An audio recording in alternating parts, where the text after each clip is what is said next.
past year has taught us a lot, and one of the most important lessons has been to slow down. So Julia has been doing the slow living thing for months, and she is here to share how easy it is to just make that switch. Jules, we love that you're here talking about this, and I love that you're here wearing my t-shirt. Looks so good.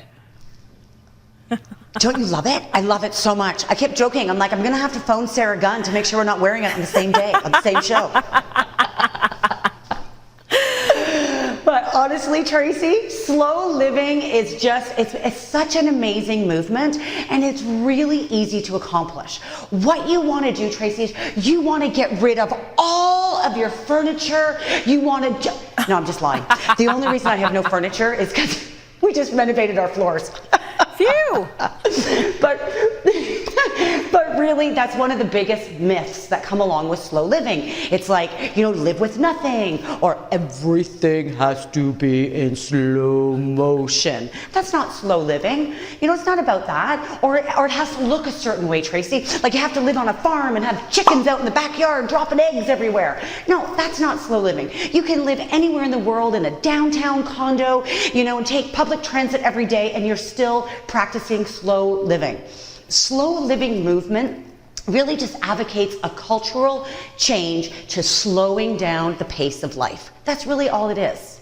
That is all it is, and it's about being very intentional about it. So thank you for explaining that, and I've really been trying to embrace this. I don't want the hustle from pre-COVID life to come back into my life. I'm going to try really hard not to go down that road. So you've got a few solid tips to share for us all. What's the first one? Okay, so first of all, I think also a little important, Trace, is knowing the history of where this slow living came from. So there is a general consensus that it came out of the slow food movement, which was originated in Italy, in Rome, when McDonald's tried to open there. There was a huge backlash against fast food. They wanted slow food.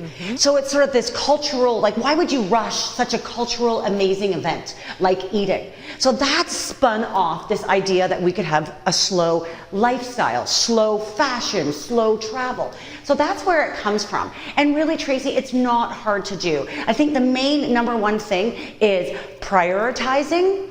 And the way that you can do that is by being present and, ready for it, let go of the FOMO, fear of missing out.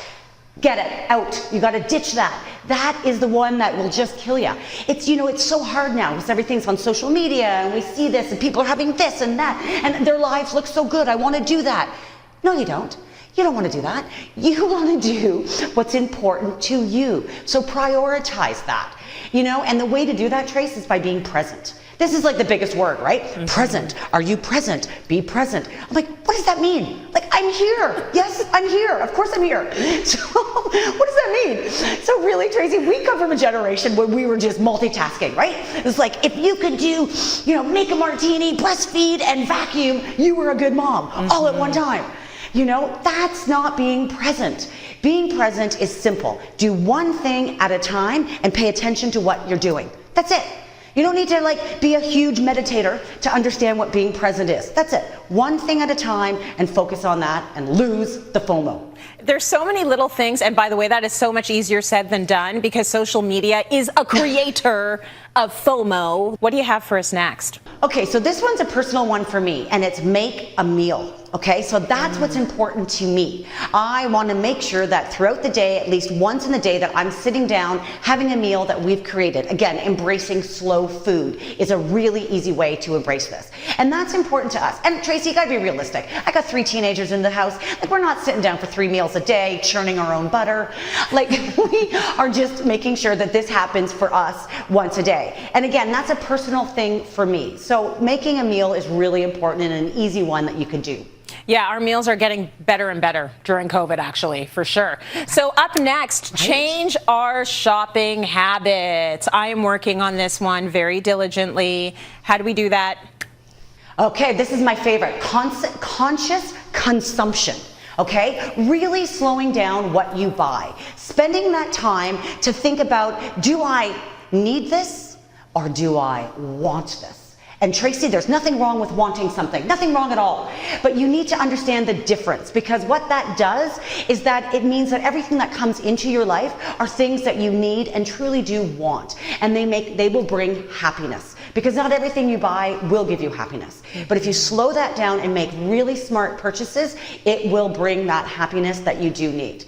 Jules, thank you for the advice. It is so good.